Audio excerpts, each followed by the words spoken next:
Urgent, 2025, was foretold prophets from every age, warn about July 2025.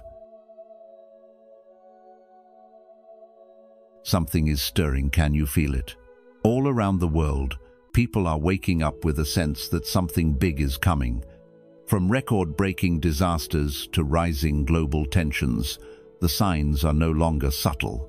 But what if these aren't just random events? What if voices from the past mystics, prophets, dreamers were trying to warn us all along? In this video, we explore the powerful prophecies from across time that point to July 2025 as a turning point for humanity. This isn't just about fear, it's about awareness, transformation, and the choices we still have. Are you ready to look beyond the headlines and listen to the deeper message the world is trying to send? Number 1. Current global signs matching prophecies. Before we dive into prophecies that are hundreds of years old, let's take a hard look at what's happening right now on this planet. Perhaps never before in modern history have we witnessed such a rapid, intense, and unusual string of natural disasters. What we once considered rare earthquakes, wildfires, massive storm showers now become disturbingly frequent, even part of what many are calling a new normal. A stark example of this is that in May 2025 alone, the world recorded over 134 earthquakes with a magnitude of 5.0 or higher. These aren't just numbers on a seismology report. These are events shaking the real lives of millions of people across numerous countries. Around the same time, in early May, a magnitude 7.7 earthquake struck Myanmar, leveling entire neighborhoods, triggering mass panic, and causing widespread devastation. Just a few weeks earlier, in April, South Korea faced raging wildfires that burned thousands of hectares of forest, spreading dangerously close to major cities and threatening the lives of millions. From Asia to Europe, North America to Africa, the climate is growing more extreme, and nature seems more unpredictable than ever before. This leads us to a critical question. Are these just symptoms of climate change? Is there something deeper at play? Could these be signs that ancient prophecies warnings issued centuries ago are starting to unfold? Many seers from different cultures once described a time when humanity would face immense challenges, a period of profound transformation marked by simultaneous natural disasters, war, and global upheaval. It's hard not to draw parallels between those warnings and what we're living through today. And if that's the case, this is no longer about superstition. It becomes a serious question. Are we stepping into the very prophecies our ancestors left behind? Number 2. Prophecies for July 2025. Prophecy 1. Vanga. The earth will tremble. In 1989, long before our daily conversations included climate emergencies or environmental collapse, the Bulgarian mystic Baba Vanga issued a stark warning about the year 2025, a vision that now feels unsettlingly close. She spoke not just of natural disasters, but of a deeper unraveling, a tremor that would shake both the earth and the human spirit. Vanga foresaw a world where the ground itself would break open, where floods would consume entire cities, and where society would buckle under the emotional and spiritual weight of overwhelming change. Her prophecy wasn't just about earthquakes and rising waters, it was about humanity being confronted with the consequences of its disconnection, a painful yet necessary awakening born from suffering. As we now stand on the threshold of July 2025, her words echo more urgently than ever. Recent events seem to mirror her vision with chilling accuracy. In Myanmar, a powerful 7.7 magnitude earthquake has already shattered lives and infrastructure, with aftershocks continuing to haunt communities. And this is not an isolated case. News feeds are filled with relentless reports of wildfires scorching entire regions, floods sweeping through urban centers, and record-breaking temperatures affecting millions. These are not freak occurrences. They are symptoms of a planet and a civilization in distress. The Earth is reacting to years of imbalance, neglect, and exploitation, and in doing so, it's becoming impossible to ignore what Vanga may have seen, a world teetering on the edge, forced to confront itself. But what if her prophecy wasn't just about fear and doom? Within the shadows of her warning lies a message of transformation. She hinted that catastrophe could be the spark for a great awakening, a moment when humanity is shaken out of complacency. In Buddhist thought, suffering is not the end, it is the beginning of insight. The pain we feel, whether it's physical devastation or emotional grief, can open the door to compassion, to deeper understanding, and to change. When our normal lives are disrupted, we are given a rare chance to see clearly what truly matters, where we've gone astray, and how we might return to harmony with the earth and with one another. As we move closer to the pivotal month of July 2025, let this prophecy not fill us with fear, but with mindful attention. It is easy to feel helpless when facing global events, but each of us can begin where we are. Start by reconnecting with nature in small ways. Walk more, waste less, grow something, support local communities. Tend to your inner landscape as well. Reduce anger, practice patience, speak truthfully, and extend kindness. These are not grand gestures, but they are powerful, because transformation begins not in the chaos of the outer world, but in the clarity of the inner one. Whether or not you believe in prophecy, the truth is undeniable: a world is changing rapidly.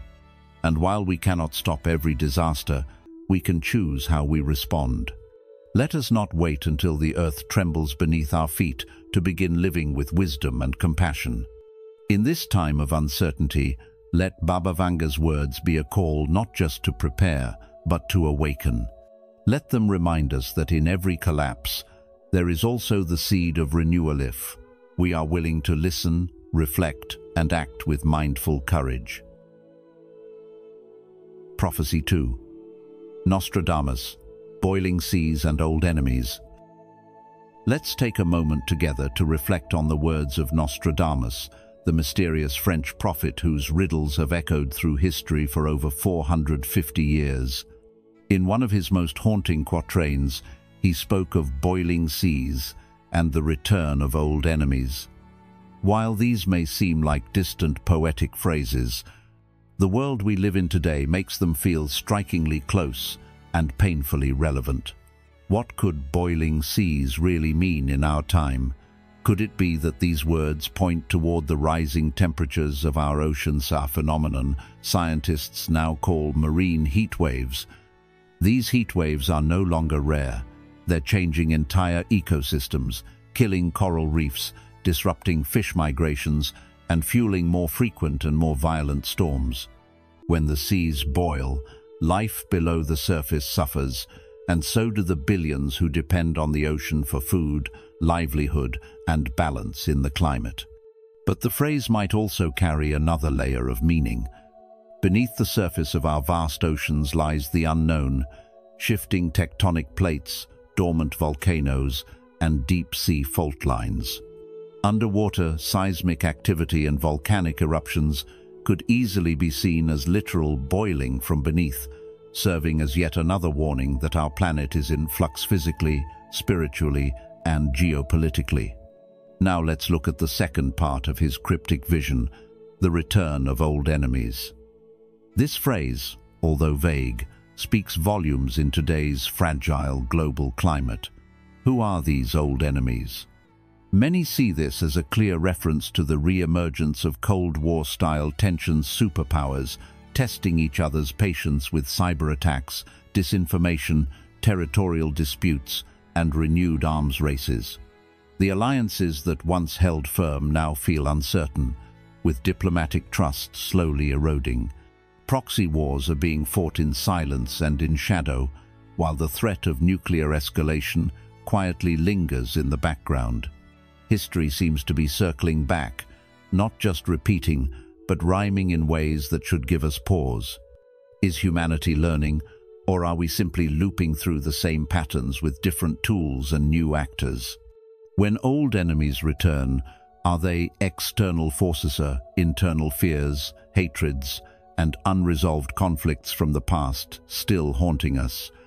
Nostradamus never made predictions in straightforward language. His writings are wrapped in symbolism and layers of meaning, which is why they remain open to interpretation even today. But if we listen closely to the tone of his message, it isn't just doom and gloom, it's a call to awareness. A mirror held up to the future we're shaping with every decision we make today. The clock is ticking and the waters are rising, not just as a poetic phrase, but as a literal and moral truth. 2025 may not be the end of anything, but it could be the pivot point where we choose either to continue down a path of conflict, environmental degradation, and isolation, or to step into collective wisdom, cooperation, and healing. The prophecy doesn't have to be our fate. It could be a warning, yes, but also an invitation. So I ask you, what kind of world do we want to pass on to our children? Are we willing to stay asleep while the signs grow louder, or will we awaken each of you into responsibility and compassion? The ancient seer's riddle is not just about the state of the earth, but about the state of our hearts. The boiling seas outside may be mirroring the boiling unrest within you's anger, fear, separation. And the old enemies may not just be countries, they might be the old stories we keep telling ourselves, that we're too divided, too different, too powerless to change course. And that brings us to the deeper lesson of this prophecy, that even in the face of crisis, we still have the power of choice. Nostradamus showed us a warning, not a sentence. We can respond not with panic, but with presence, with inner calm and outer action, with mindfulness and unity. If we take care of our minds the way we hope to take care of our planet, we begin to dissolve the roots of suffering, greed, hatred, and delusion, both individually and collectively. And from this, a new path can emerge. So as you reflect on these words, ask yourself, what part am I playing in this unfolding story? What can I do, however small, to bring more peace, balance, and awareness into the world around me? Because when the prophecy meets the present, the future is still unwritten, and that is where hope begins. If you've made it this far, you're already beginning to awaken to the signs many have ignored. Comment below with, "I'm prepared," to show you're ready to face what July 2025 may bring. Don't click away, there are powerful revelations still ahead in this video. Stay until the end to discover what ancient prophets have been warning us about for generations. Prophecy 3. Anand, a young voice calls for awakening. Let me speak to your heart for a moment, because what I'm about to share isn't just another headline or doomsday prediction. It's a sincere call for awareness, reflection, and change. In a world where uncertainty seems to rise with the sun, a young voice has emerged, challenging us to pay attention not only to what's happening around us, but also within us. His name is Abhigya Anand, a teenager from India, whose quiet but profound insights have stirred global curiosity since 2020. You may have first heard of him when his early forecasts about the pandemic and economic shocks came to light, and while many were skeptical at first, time has slowly brought his words into sharper focus. But what's striking isn't just that a young man foresaw global events with such precision, it's that his messages weren't rooted in fear. They were rooted in a deeper truth. We are all connected, and the earth reflects our inner state. As we step into the thick of 2025, Anand's prophecies have taken on a new urgency.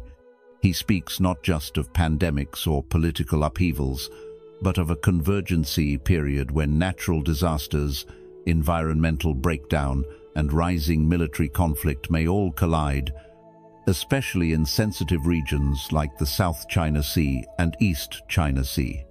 These aren't just places on a map, they're pressure points where global decisions are being made that could affect us all, whether we realize it or not. Now, ask yourself, what does this mean for you? How do we live wisely in a time when the world feels like it's trembling from every direction? The Buddha once said, "All conditioned things are impermanent. When one sees this with wisdom, one turns away from suffering." This isn't just ancient wisdom, it's a guiding light in moments like this. Anand's message, at its core, is not about disaster, it's about transformation. Just as a forest fire clears the way for new growth, these global crises might be pointing us toward a deeper awakening. But we must choose how to respond. Will we let fear guide us, or will we pause, breathe, and look inward for clarity?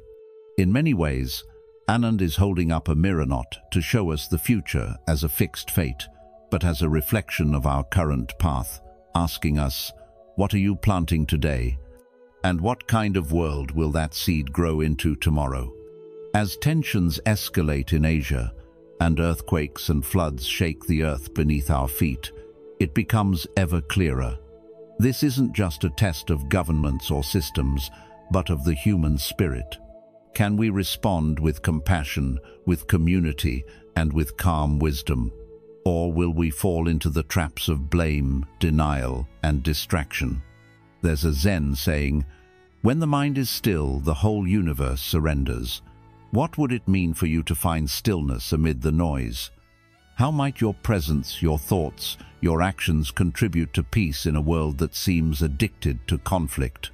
So, dear listener, this is your moment not to panic, but to pause, not to predict, but to prepare, not with hoarding or hiding, but with mindfulness and moral clarity. The true message from Anand, echoed in every great spiritual tradition, is that change begins inside. And perhaps, just perhaps, this storm is not the end, but the beginning of a more conscious world. Will you be part of that beginning? Prophecy 4, Ryo Tatsuki, The Dream Beneath the Surface. Let's talk about something that doesn't come from ancient scrolls or astrological charts, but from the raw and mysterious depths of the human mind dreams. One dreamer, Ryo Tatsuki, a Japanese artist with no formal connection to prophecy or science, gained attention simply because her dreams began aligning with real-life disasters. Her name is now spoken with a mix of awe and concern, especially when people talk about what's possibly coming in July 2025. What makes Ryo different isn't just the vividness of her visions, but the weight they carry, warnings that seem to resonate across time and place. One particular dream, more haunting than the rest, showed an enormous underwater explosion.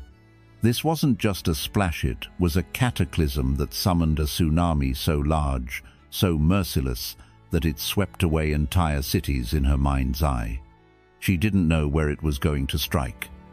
But the emotion, the overwhelming helplessness she felt in the dream, was unforgettable. That feeling, the sense of something massive looming beneath the surface, has since caught the attention of people all around the world. Why? Because it's no longer just her dream. It's starting to feel like a warning for all of us. Some say this vision could point to a nuclear event underwater, maybe a reactor failure or a secret weapon accident. Others suggest it could be an industrial accident, maybe triggered by an earthquake, a malfunction, or even negligence. And here's where it gets real. None of these scenarios are impossible. In fact, when you look at the current state of things, rising global tensions, vulnerable technology, unstable tectonic zones, it begins to seem more like a puzzle coming together than a coincidence. This is especially chilling considering how many other unrelated prophecies from cultures and prophets all around the world have all pointed to July 2025 as a moment of deep upheaval. So you might ask, Is this all symbolic? Is it just a metaphor for emotional turmoil or social breakdown? Maybe. But Rio's vision carries weight not just because of the possible physical consequences, but because of what it teaches us about what we ignore, what lies beneath the surface of our modern lives. Think about that for a moment. What systems are we depending on that are already breaking down? What truths are we avoiding? What choices are we making, both as individuals and as a global society, that may have deeper consequences than we care to admit? The tsunami in her dream might be real, or it might stand for something we can't yet see clearly, a tidal wave of consequences that are building up because we've failed to listen, failed to act, failed to care. And when it comes crashing down, it may not give us time to respond. The point isn't to live in fear but to wake up, because when dreams begin to echo in the real world, we have to ask ourselves, are we paying attention? Or are we too distracted by the surface of things to see the dangers rising from the depths? Now, I want to turn the question over to you. What lies beneath your surface emotionally, spiritually, even socially? Are there things you've buried that need attention? Are there signs you've been ignoring, thinking you'll deal with them later? And what would it mean for you personally to be truly ready when the tide shifts? Let's not wait for the wave to teach us what we refuse to learn in stillness. Let this be a chance to examine our lives and our world, not with panic, but with purpose. So what can we take away from this? First, awareness matters. Don't dismiss intuition or insight just because it doesn't come from an official source.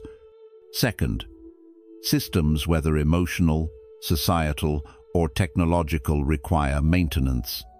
Neglect creates danger. Third, timing is everything. The more we procrastinate in addressing known risks, the more vulnerable we become when the unexpected arrives. And finally, transformation often begins in silence, just like a tsunami does far out below the surface, unnoticed until it's too close to stop.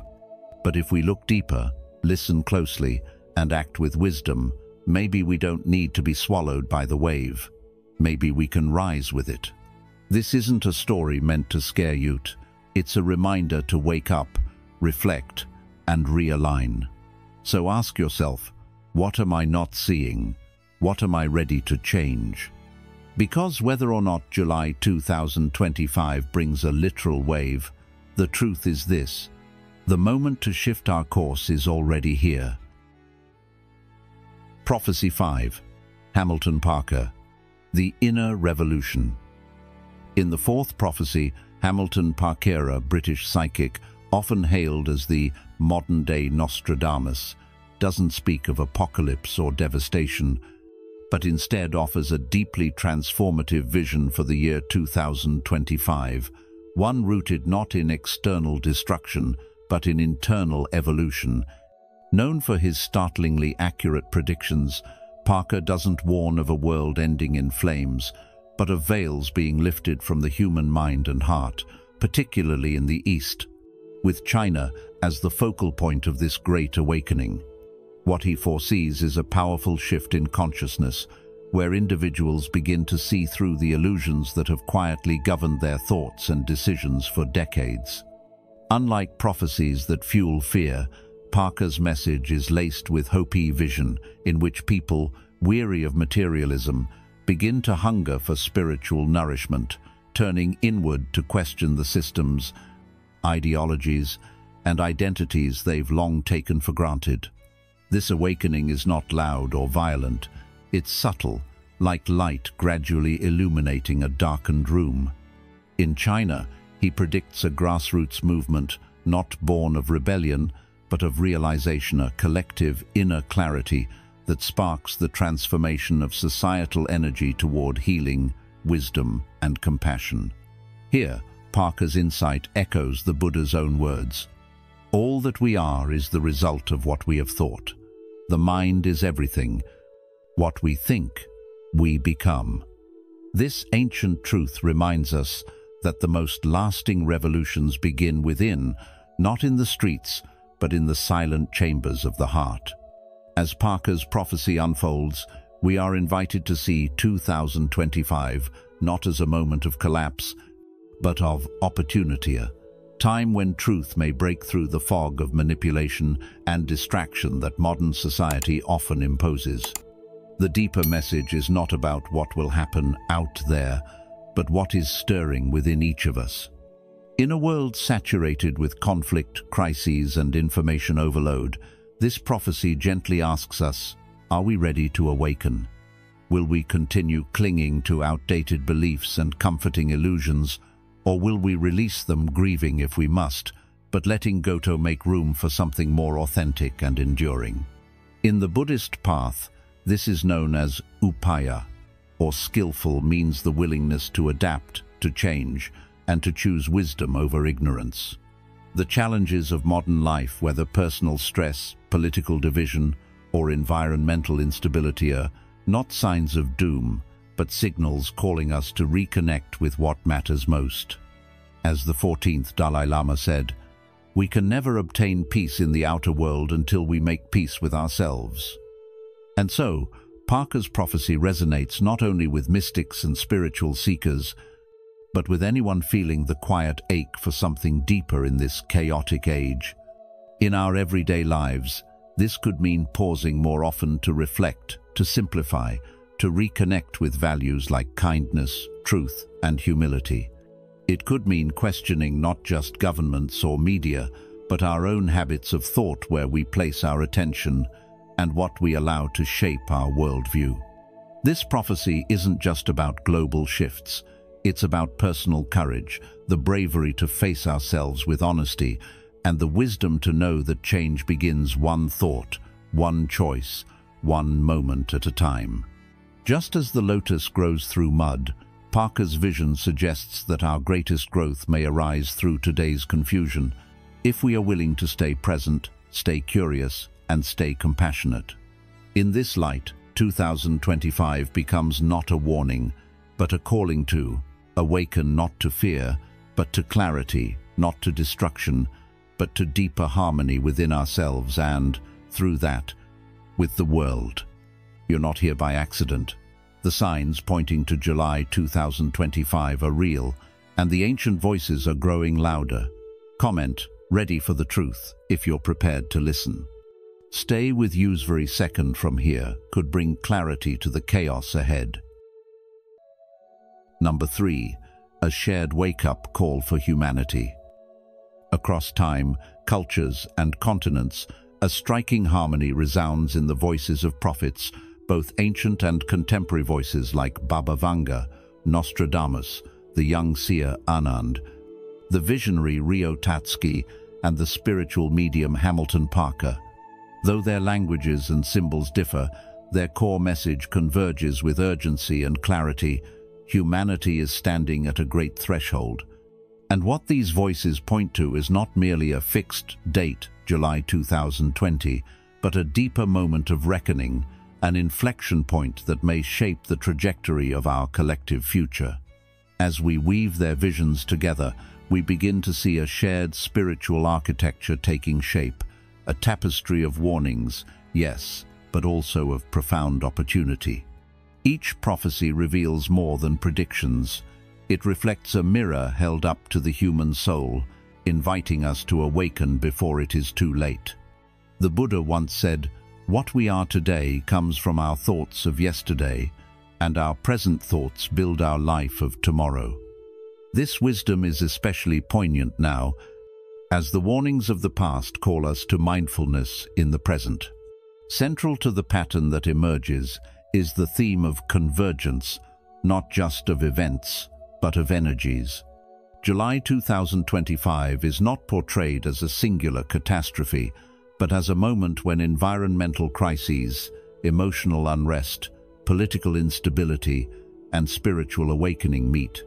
This is a convergence of crises that, when seen through a spiritual lens, also becomes a convergence of possibilities.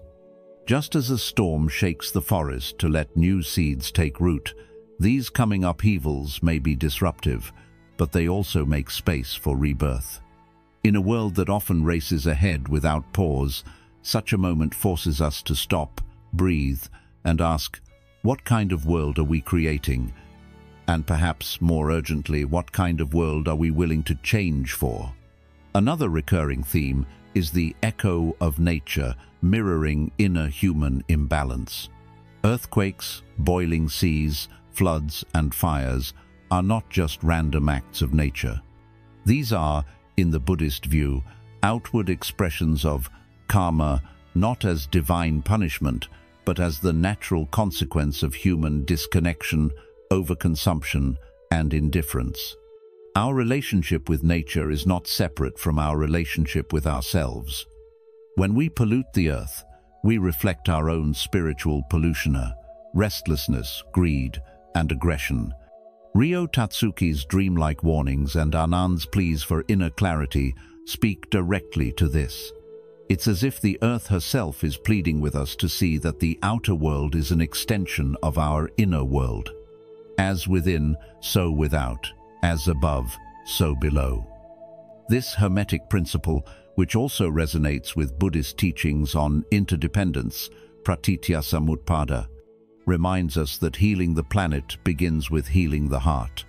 A third theme is the recurrence of old patterns, what some call karmic loops. Prophets across cultures mention the re-emergence of ancient conflicts, old enemies, and familiar cycles. It reflects the Buddha's profound observation that without sati, mindful awareness, we are bound to repeat our suffering. Greed reappears wearing new clothes. Hatred finds a new flag. Delusion spreads through new technologies. And yet, awareness breaks the cycle. The repetition of suffering is not destiny, it is habit. And, as Thich Nhat Hanh wisely reminds us, people usually consider walking on water or in thin air a miracle. But I think the real miracle is not to walk on water or in thin air, but to walk on earth. The invitation is to wake up from automatic living, to see clearly, and to act with wisdom and compassion rather than fear and reactivity. Perhaps the most hopeful and challenging theme is the collapse of illusion, which many prophecies suggest is already underway. False beliefs about control, separation, and permanence are beginning to unravel. Systems we thought unshakable are trembling not to destroy us, but to show us what was never true to begin with. This is not the end, it is the sacred disruption that precedes awakening. In Zen, this is called Kensho, a sudden glimpse into the nature of things. When the illusions fall away, what's left is clarity, painful as it may be. As Rumi said, try not to resist the changes that come your way. Instead, let life live through you. Let the discomfort reveal the truth, and let the truth guide us to live more mindfully, more lovingly, more real. At the heart of all these visions is a call for responsibility, not only personal, but collective. We are not being asked to sit and wait for prophecy to unfold. We are being asked to shape the outcome through our consciousness and our choices. We must question how we consume, how we speak, how we vote, how we love. Even the smallest acts ripple outward. In Buddhism, this is the path of right action and right intention. The future is not written in stone. It is alive, fluid, and responsive. Hamilton Parker's hopeful vision reminds us that out of disruption can come spiritual awakening, but only if we're willing to rise to the occasion. This means showing up with courage, empathy, and humility. As the Dalai Lama often says, if you think you are too small to make a difference, try sleeping with a mosquito. Small actions matter. Our efforts, no matter how humble, accumulate. And so we return to the essential question. How are we showing up inside ourselves as July 2025 approaches? This is not a question of fear, but of preparation, not of stockpiling, but of soul tending. Are we planting seeds of peace or seeds of panic? Are we widening the circle of compassion or closing ourselves off in anxiety? The world doesn't need more fear. It needs more awakened hearts. As Zen master Dogen taught, to study the self is to forget the self. To forget the self is to be awakened by all things. The disruptions around us invite us to go inward, to clear the fog from our own perception, and to step into this coming time not as victims of fate, but as caretakers of the future. Let us therefore see July 2025 not as a deadline, but as a lifeline. A powerful reminder that the future is built not on prophecy alone, but on presence. Each thought, each word, each act of kindness or cruelty is a thread in the fabric of tomorrow. If these prophecies carry truth, let them not paralyze us with dread, but inspire us into deeper living. Let us meditate, speak kindly, serve others, protect nature, and take responsibility. For the path forward is not written by prophets alone, it is written by all of us, together. As we reflect on the many voices that have spoken across centuries, voices of warning, insight, and awakening, one truth becomes clear. The future is not fixed. It is shaped by our awareness, our actions, and the quality of our hearts. Whether July 2025 brings disruption, transformation, or something in between, the deeper question remains, how will we choose to live today, with fear or with mindfulness, with division or with compassion? If these prophecies stir something within you, let it be a call to wake up, not in panic, but with presence. Because the true path forward begins not in prediction, but in preparation of the soul. Thank you for walking this path of wisdom with us. If you found value in this video, please like, share, and subscribe to The Journey of Wisdom. Don't forget to turn on notifications so you won't miss our upcoming reflections and teachings as we continue exploring the truths that matter most in these extraordinary times. Until next time, stay grounded, stay awake, and stay kind.